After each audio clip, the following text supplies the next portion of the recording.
Hello and welcome to this lecture on batches. What are batches and why is it useful to partition your data into batches?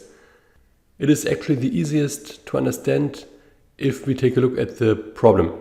So the problem is that often you have datasets that are very large. So you have a huge dataset that you want to use to train your model. And it might be that passing the complete dataset at once to the model is just impossible due to the constraints of your computer.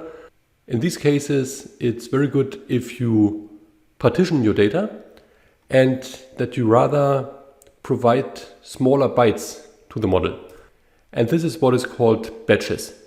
So here you can see the alternative to the left side.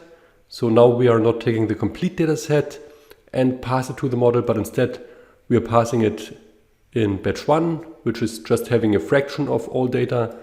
Then we are taking the second batch and so on all the way until the last data is provided to the model.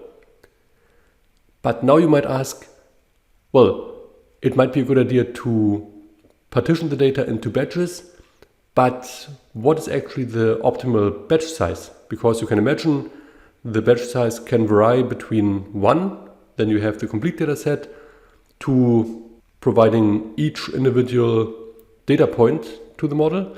And what is actually the best? So let's talk about that. Let's talk about the batch size. The batch size, that is the number of simultaneously provided data sets. And there are a few points to consider here. The batch size is defining the speed of the model training and the stability of the learning process. And there are some reasons for using smaller batch sizes. Smaller batch sizes are actually noisier and provide lower generalization errors.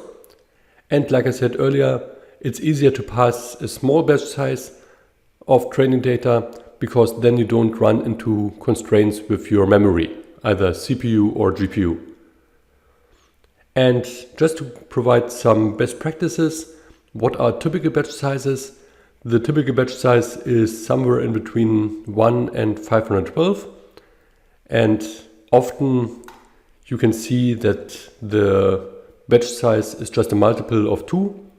And it has shown that a good default, if you don't know anything else, then a good default is to use 32.